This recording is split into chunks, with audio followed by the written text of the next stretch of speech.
Binasbasan ni Isaac si Jacob. Ika-27 kabanata. Matandang-matanda na si Isaac at halos hindi na makakita. Isang araw, tinawag niya ang panganay niyang anak na si Esau. Sinabi niya, "Anak." Sumagot si Esau, "Narito po ako, ama." Sinabi ni Isaac, "Matanda na ako at hindi magtatagal ay mamamatay na ako. Mabuti pang kunin mo ang pana mo. Pumunta ka sa bukid at mangaso ka para sa akin. Pagkatapos ipagluto mo ako ng paborito kong pagkain at dalhin mo agad ito para makakain ako.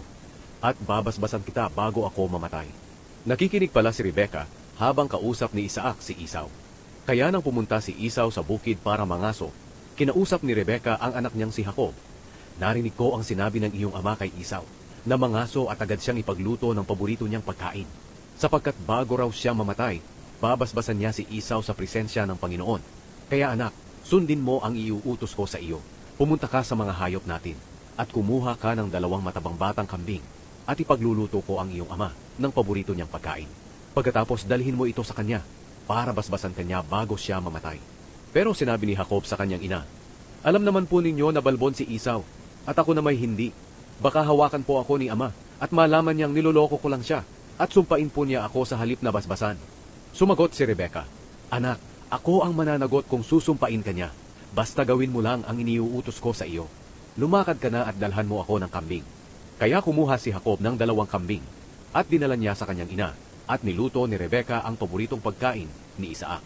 Pagkatapos, kinuha niya ang pinakamagandang damit ni Esau na nasa bahay nila, at ipinasuot kay Jacob. Nilagyan niya ng balat ng kambing ang braso ni Jacob, pati ang leeg nito na hindi balbon.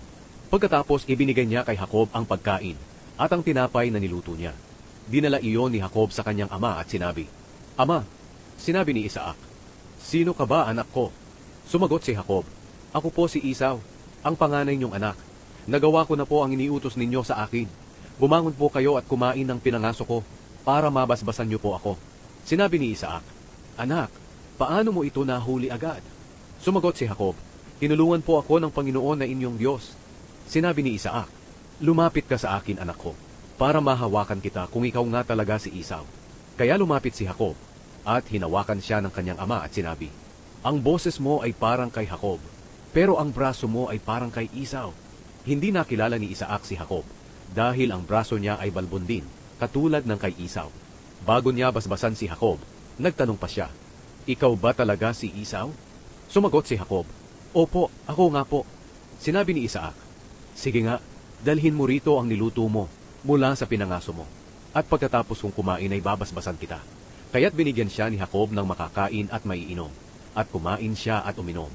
Pagkatapos sinabi ni Isaac sa kanya, "Lumapit ka sa akin, anak, at hagkan mo ako." Lumapit si Jacob sa kanya at hinagkan ng kanyang ama. Nang maamoy ni Isaac ang damit nito, binasbasan niya agad si Jacob na nagsasabi, "Ang amoy ng aking anak ay katulad ng amoy ng bukid na binasbasan ng Panginoon.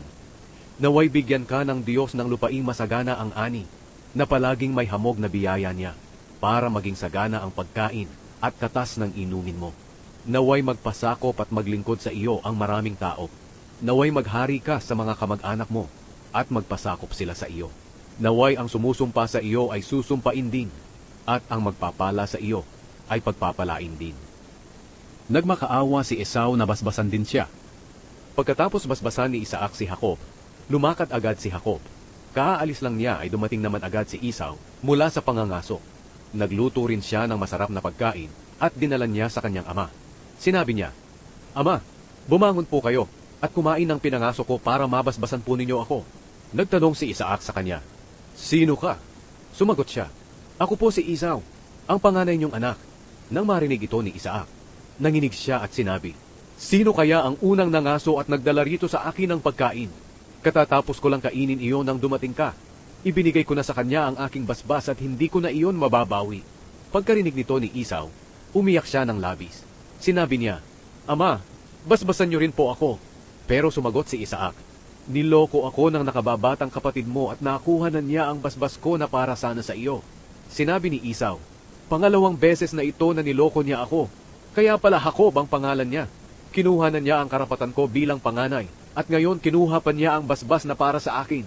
Pagkatapos nagtanong siya, "Ama, wala na po bang natitirang basbas na para sa akin?"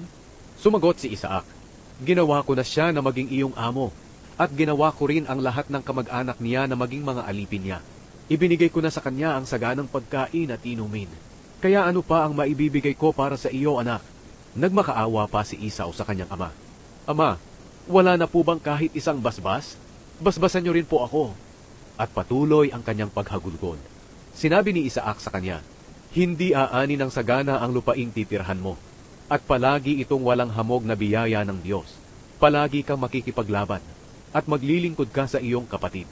Pero kung lalaban ka sa kanya, makakalaya ka sa kanyang kapangyarihan.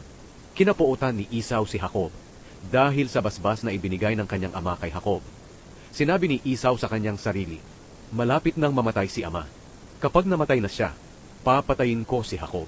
Pero nabalitaan ni Rebeka ang balak ni Esau, kaya ipinatawag niya si Jacob at sinabi, ang kuya mong si Esau ay balak kang patayin para mawala ang galit niya sa iyo.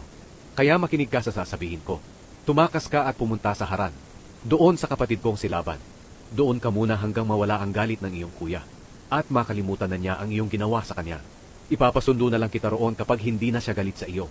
Hindi ko hahayaang mawala kayong dalawa sa akin. Baka isang araw magpatayan kayo. Pinapunta ni Isaac si Jacob kay Laban. Ngayon, sinabi ni Rebeka kay Isaac, nagsasawa na ako sa buhay ko dahil sa mga asawang Heteo ni Esau. Kung ang magiging asawa ni Jacob ay taga rito rin lang na isang babaeng Heteo, mabuti pang mamatay na lang ako